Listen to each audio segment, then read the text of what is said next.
La sensation, au début, était si subtile qu'Arthur l'avait mise sur le compte de l'âge, ou peut-être de la fatigue. Il marchait, comme tous les matins, sur le sentier côtier qui serpentait au-dessus des falaises, là où la roche s'effritait en petits galets avant de plonger dans l'écume. Le vent salé, le cri des mouettes, l'immensité de l'océan, c'était son rituel, sa bouffée d'air avant que la journée ne l'engloutisse. Mais depuis quelques semaines, quelque chose avait changé dans la manière dont ses pieds rencontraient la terre. Ce n'était pas une douleur, ni même une gêne. C'était plutôt une inertie accrue, comme si chaque pas demandait un peu plus d'effort qu'avant. Ses jambes, qui autrefois se lançaient avec une légèreté presque inconsciente, semblaient désormais s'enfoncer davantage dans le sol à chaque foulée. Le poids de son corps, ce compagnon silencieux de toute une vie, se faisait plus présent, plus insistant. Il avait d'abord pensé à une mauvaise nuit, à une alimentation moins équilibrée, ou simplement à l'inéluctable déclin physique. On a 45 ans après tout, on n'est plus un jeune homme. Mais la sensation persistait, et elle s'intensifiait imperceptiblement. Ce n'était pas une augmentation soudaine, non. C'était une lente imprégnation, comme si le monde autour de lui devenait progressivement plus dense, plus résistant. L'air lui-même semblait avoir gagné en texture, une légère viscosité qui ne ralentissait pas sa respiration, mais la rendait plus consciente. Chaque inspiration, chaque expiration était un peu plus un acte, moins un réflexe. Un matin, alors qu'il s'arrêtait à son point d'observation habituel, un promontoire rocheux d'où l'on pouvait voir la courbe infinie de l'horizon, Arthur fronça les sourcils.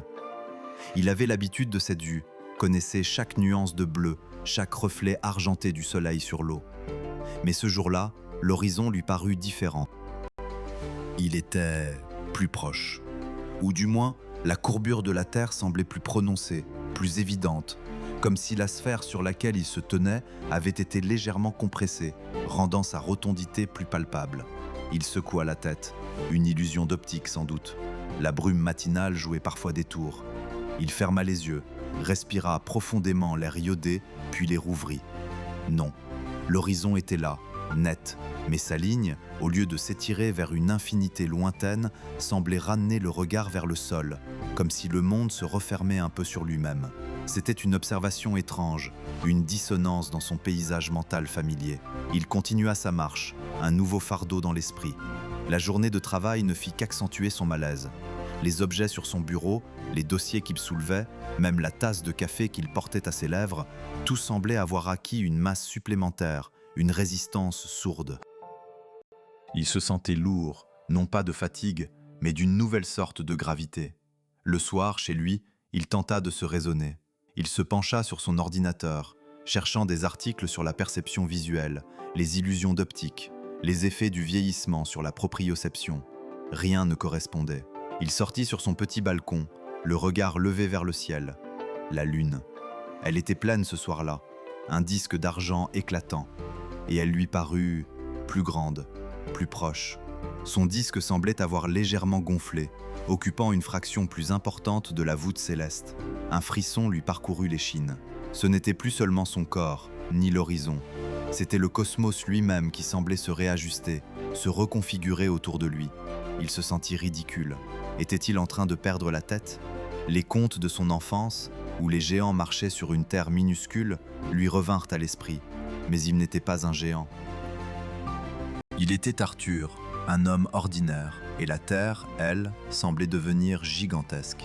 Les jours suivants, la sensation devint une certitude rampante. Les escaliers de son immeuble, qu'il montait sans y penser, exigeaient désormais un effort conscient, une poussée plus forte de ses cuisses. Les voitures dans la rue semblaient rouler avec une inertie plus grande, leurs pneus s'écrasant un peu plus sur l'asphalte. Les oiseaux, quand ils s'envolaient, battaient des ailes avec une vigueur nouvelle, comme s'ils luttaient contre une force invisible mais omniprésente. Il essaya de parler à quelques collègues, de manière détournée bien sûr. Vous n'avez pas l'impression que les choses sont un peu plus lourdes ces temps-ci? Un rire poli. C'est la fin de semaine qui approche, Arthur. On a tous hâte de se reposer. Ou la lune est magnifique, n'est-ce pas? Presque palpable. C'est une pleine lune, oui, toujours impressionnante, avait répondu un autre, sans plus d'attention.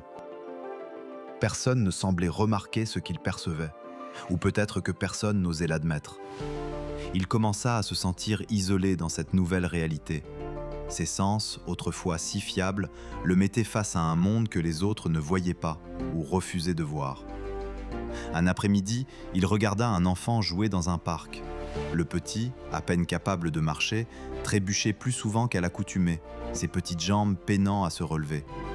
Et lorsqu'il lançait une balle, elle retombait au sol avec une vitesse que, dans sa mémoire, Arthur associait à des objets bien plus lourds. Le rebond était moins vif, plus amorti, comme si le sol l'attirait avec une force renouvelée. Ce n'était plus seulement une perception personnelle. Il voyait le monde interagir différemment avec lui-même. Il commença à observer les arbres. Leurs branches, autrefois flexibles au vent, semblaient désormais s'ancrer plus profondément, leurs feuilles plus lourdes.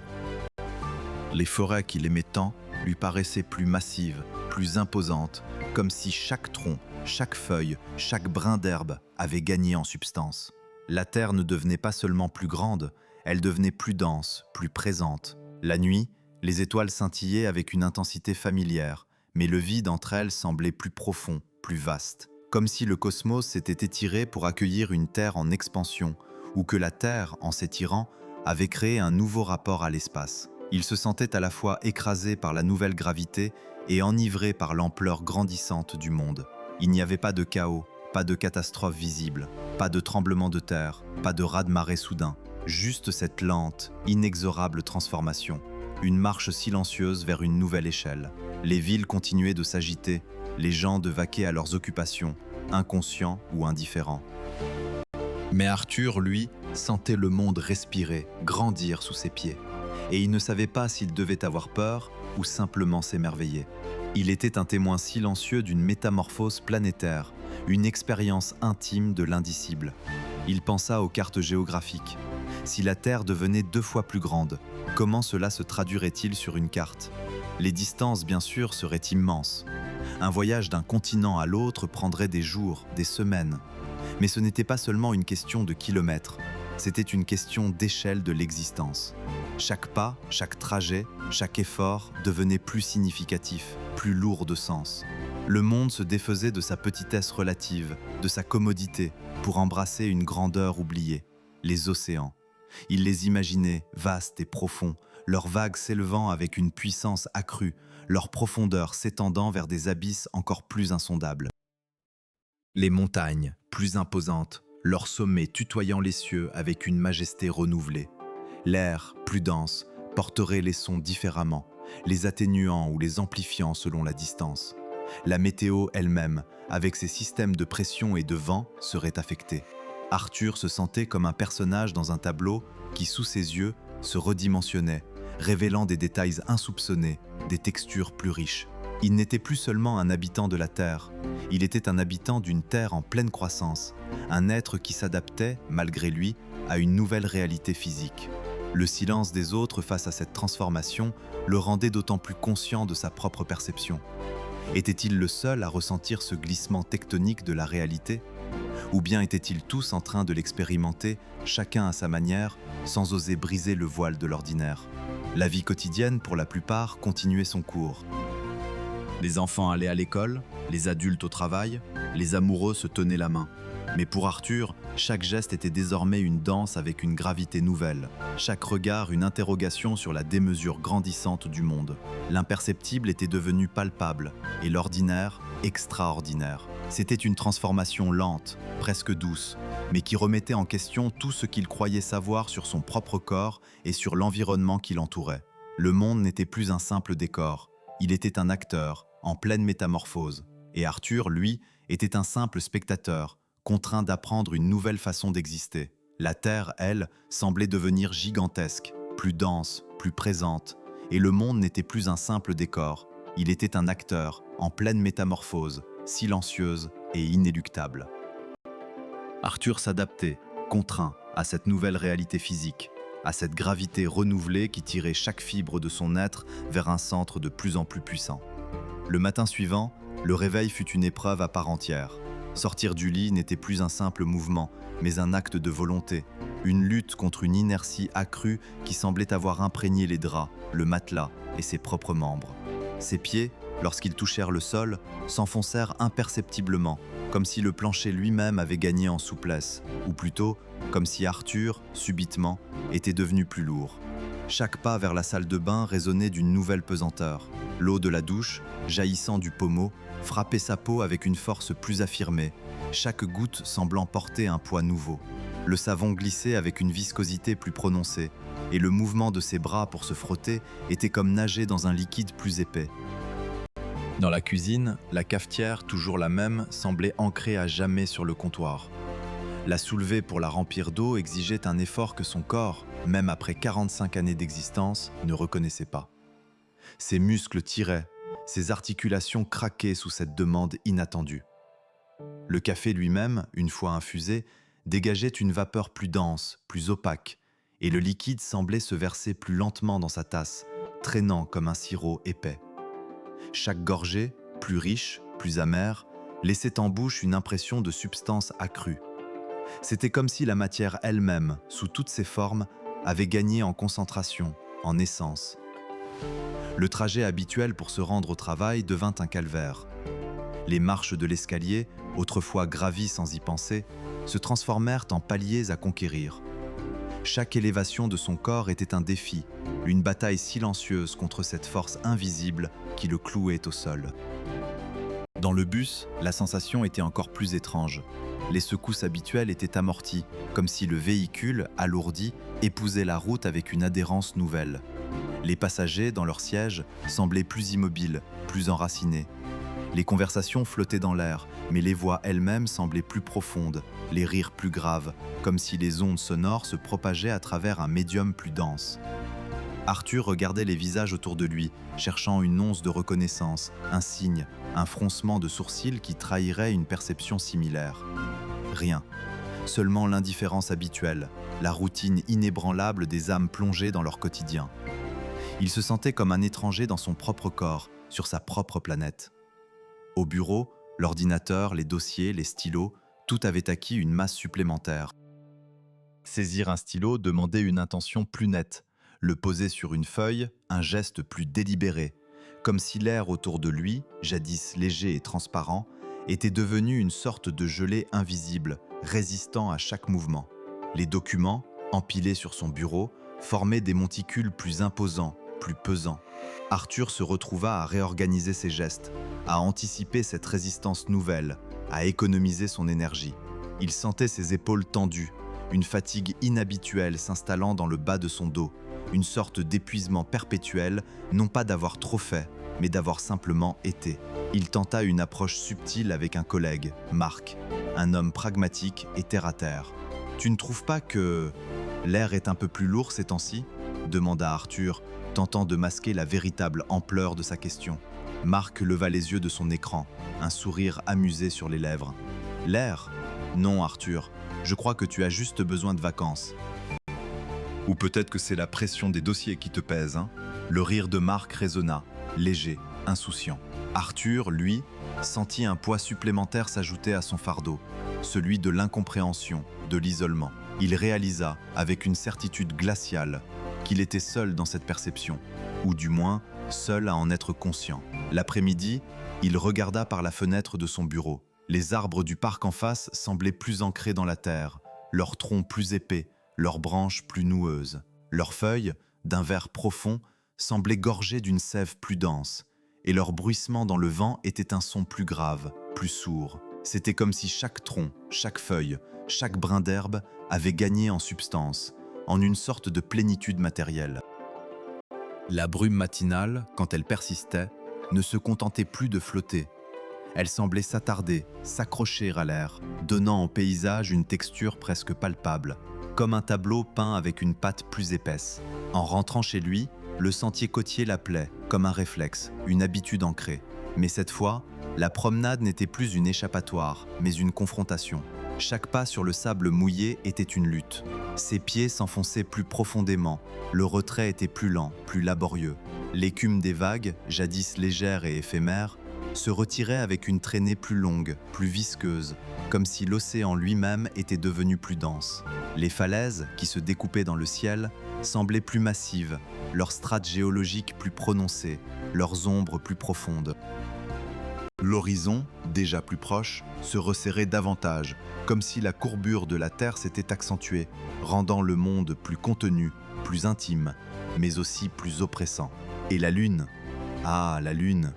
Elle était là, déjà visible à la fin de l'après-midi, une sphère gigantesque et laiteuse, suspendue dans un ciel dont le bleu semblait plus profond, plus saturé. Elle n'était plus un lointain satellite, mais une présence imposante, presque menaçante, qui dominait le firmament. Son disque, immense et détaillé, révélait des cratères avec une clarté déconcertante. C'était comme si elle avait non seulement grossi, mais s'était aussi rapprochée, sa lumière, même diurne, projetant des ombres plus nettes, plus définies sur le paysage. Arthur leva la main, et la lune semblait presque pouvoir être touchée, comme un fruit mûr à portée de main, une illusion d'optique si puissante qu'elle en devenait une vérité sensorielle. La nuit, depuis son balcon, le spectacle était à la fois terrifiant et sublime. Les étoiles, moins nombreuses peut-être, mais plus brillantes, plus acérées, scintillaient dans une obscurité veloutée. Le ciel était devenu un dôme plus proche, plus enveloppant, et la Voie lactée, lorsqu'elle était visible, apparaissait comme une traînée de poussière cosmique étonnamment proche, presque à portée de main. C'était comme si le cosmos lui-même avait été redimensionné, rapproché, pour s'adapter à cette Terre agrandie. Les constellations, familières depuis l'enfance, semblaient déformées, leurs motifs étirés ou compressés, comme si l'espace-temps autour de la Terre s'était légèrement gondolé. Arthur passait des heures, les bras croisés, à contempler cette nouvelle réalité céleste. Son esprit, jadis ancré dans le rationnel, s'abandonnait peu à peu à l'indicible. Il n'y avait plus de place pour le doute. Ce n'était pas son âge, ni sa vue, ni une quelconque illusion optique. La Terre était en train de grandir, de se densifier, et avec elle, tout ce qu'elle contenait, y compris lui-même. La gravité avait intensifié sa poigne, remodelant non seulement le paysage, mais aussi la manière dont il interagissait avec le monde. Les implications commençaient à se dessiner, sombres et profondes. Si la Terre continuait de grossir, de se densifier, comment les structures humaines résisteraient-elles? Les ponts, les gratte-ciels, les routes? Pour l'instant, il ne voyait pas de fissures, pas de signe de catastrophe imminente, seulement une adaptation silencieuse des matériaux, une résistance accrue des fondations, comme si tout était conçu pour supporter cette nouvelle réalité. Mais jusqu'à quand? Et les êtres vivants? Les arbres s'enracinaient plus profondément, les animaux semblaient plus trapus, leurs mouvements plus lents, plus délibérés. Les oiseaux, lorsqu'ils s'envolaient, battaient des ailes avec une force accrue, leurs ascensions plus laborieuses, leurs descentes plus rapides. Arthur commença à ressentir les effets de cette nouvelle physique sur son propre corps de manière plus aiguë. Une fatigue chronique s'installait, une lourdeur constante dans ses membres. Son cœur battait avec plus d'effort, pompant le sang à travers des veines qui semblaient plus épaisses, plus résistantes. Chaque respiration, chaque inspiration exigeait une contraction plus puissante de son diaphragme, comme si l'air lui-même résistait davantage à être aspiré. Il maigrissait, non pas par manque de nourriture, mais parce que son corps brûlait plus d'énergie pour simplement exister, pour se maintenir debout, pour se mouvoir. Pourtant, au milieu de cette étrange transformation, une nouvelle forme de conscience émergeait. Le monde n'était plus un arrière-plan flou de son existence, mais une entité palpable, vivante, respirante. Il ressentait la terre sous ses pieds non comme une surface inerte, mais comme un organisme immense en pleine croissance, dont il était une infime partie. Une sorte de communion silencieuse s'établissait entre lui et cette planète métamorphosée. Il était le témoin privilégié de son expansion, le seul, semblait-il, à en percevoir l'ampleur et la majesté terrifiante. Cette solitude, bien que pesante, lui conférait aussi une forme unique de lucidité. Tandis que les autres continuaient leur vie, inconscients ou indifférents, Arthur vivait une réalité augmentée, une existence où chaque objet, chaque sensation, chaque fragment du cosmos était imprégné d'une nouvelle signification, d'une nouvelle grandeur. Le monde n'était plus petit, lointain, éphémère. Il était immense, proche, éternel. Et Arthur, malgré l'épuisement, se sentait étrangement plus vivant, plus connecté que jamais à ce gigantesque mystère qui se déployait sous ses yeux. Il marchait sur une terre nouvelle, un colosse endormi qui s'éveillait lentement, et chaque pas était un pas dans l'inconnu, un pas vers un avenir où les lois mêmes de la physique semblaient se réécrire. La Terre, cette entité qu'il avait toujours perçue comme un vaste décor immuable, n'était plus seulement un support sous ses pieds. Elle était devenue une présence, une conscience silencieuse qui s'éveillait, grandissait, respirait avec une ampleur nouvelle. Arthur se sentait à la fois insignifiant et étrangement privilégié, comme le seul témoin d'une métamorphose cosmique qui se déroulait à l'échelle d'un continent, d'un océan, d'un monde. Cette connexion, indicible et profondément intime, était une nouvelle couche à la gêne physique qu'il ressentait, une sorte de mélancolie existentielle qui le rendait encore plus seul dans sa perception. Les jours s'étiraient, lourds et insistants. Chaque matin, le réveil était une épreuve. Le lit le retenait avec une force accrue, et sortir de sous la couette demandait un effort démesuré, comme si le tissu lui-même avait gagné en masse, ou que son propre corps s'était alourdi pendant la nuit. Ses muscles, autrefois toniques, semblaient désormais constamment tendus, engagés dans une lutte perpétuelle contre une gravité plus vorace. La douche était une parenthèse étrange. L'eau, tombant du pommeau, frappait sa peau avec une pression plus prononcée, chaque goutte semblant plus dense, plus compacte. Il observait l'eau s'écouler dans le siphon, le tourbillon plus lent, plus visqueux, comme si le liquide lui-même avait gagné en consistance. Le chemin jusqu'à son bureau, autrefois une routine mécanique, était devenu une odyssée semée d'embûches invisibles pour les autres. Les escaliers de l'immeuble, qu'il montait habituellement 4 à 4, exigeaient désormais une concentration et une énergie considérables. Chaque marche était un défi, chaque élévation de son corps une lutte contre une inertie qui s'accrochait à lui, le tirait vers le bas. Il sentait ses genoux protester, ses cuisses brûler, comme si on lui avait rajouté des poids aux chevilles et à la taille. Les autres, à ses côtés, montaient avec une légèreté qui le déconcertait, les voyant presque flotter là où lui peinait, le souffle court, le front perlé de sueur. Il devait ralentir, s'accrocher à la rampe, feindre une fausse nonchalance pour ne pas attirer l'attention sur cette fatigue anormale. Au bureau, la différence était tout aussi palpable. Soulever une pile de dossiers, déplacer une chaise, même taper sur le clavier, tout demandait plus d'intention, plus de force. Le stylo dans sa main avait une masse plus affirmée, la feuille de papier une résistance plus marquée quand il la déchirait. Il lui semblait que les objets réagissaient moins à ses impulsions, comme s'ils étaient ancrés plus profondément dans l'espace, réticents à se mouvoir. Ses collègues, eux, continuaient leurs activités avec la même aisance, leurs gestes fluides, leur voix inchangée. Ils parlaient de la météo, des nouvelles du jour, de leurs projets du week-end, comme si le monde autour d'eux n'était pas en train de se solidifier, de se densifier, de se réécrire sous leurs yeux. « Tu as l'air fatigué, Arthur », lui avait dit un matin sa collègue Élodie, sa voix légère et insouciante. « Tu devrais prendre des vacances. » Il avait esquissé un sourire, un peu amer. « Oui, peut-être. Le temps pèse en ce moment. » Elle avait ri. « C'est l'automne, ça, la baisse de luminosité. » Il n'avait pas insisté. Comment expliquer que le temps ne pesait pas au sens figuré, mais littéralement? Que la terre elle-même était en train de lui écraser les épaules. Il avait le sentiment de vivre dans une dimension légèrement décalée, séparé des autres par un voile imperceptible, mais infranchissable. Les changements ne se limitaient pas à son corps et aux objets familiers. Le monde extérieur, observé depuis sa fenêtre ou lors de ses rares sorties, continuait d'évoluer avec une logique implacable. Les arbres du parc voisin, qu'il voyait chaque jour, semblaient avoir épaissi leurs troncs, durci leurs écorces. Leurs branches, autrefois souples sous le vent, se tordaient désormais avec une inertie plus grande, comme si le bois avait gagné en densité, en substance. Le vent, quand il soufflait, n'était plus la caresse légère qu'il avait connue. Il était une force plus dense, une pression palpable qui résistait à ses mouvements, s'accrochait à ses vêtements. Les feuilles mortes, tombant des arbres, ne virevoltaient plus avec la même légèreté. Elles tombaient avec une gravité plus prononcée, s'écrasant au sol avec un son plus mat, plus définitif. L'eau aussi était différente. Il s'était rendu au bord d'une rivière, observant le courant. L'eau semblait s'écouler avec une lenteur accrue, sa surface présentant une sorte de tension plus visible, comme si elle était plus épaisse, plus visqueuse. Les remous étaient plus amples, plus puissant, mais aussi plus lent à se former et à disparaître. Jeter un caillou dans l'eau produisait une éclaboussure plus contenue, plus lourde, et le caillou s'enfonçait plus vite, avec un son plus sourd. Tout, absolument tout, s'alourdissait, prenait de l'ampleur, se densifiait.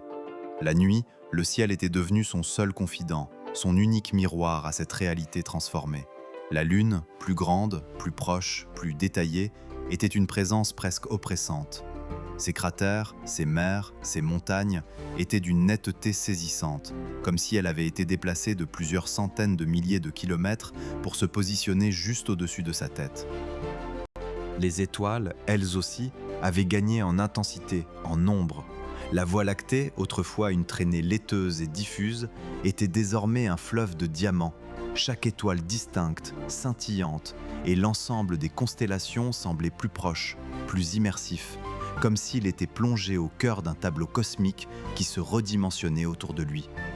Mais cette proximité avait aussi un revers. Les étoiles, en devenant plus grandes, plus brillantes, semblaient aussi s'écarter de leur position familière. Les constellations qu'il avait apprises enfant se déformaient subtilement, leurs lignes brisées, leurs figures étirées ou contractées, comme si la toile céleste elle-même était étirée par une main invisible, ou que l'espace-temps était en train de se courber plus intensément. C'était une dissonance visuelle qui lui donnait le vertige, une preuve que non seulement la Terre, mais l'univers observable depuis la Terre, était en pleine reconfiguration.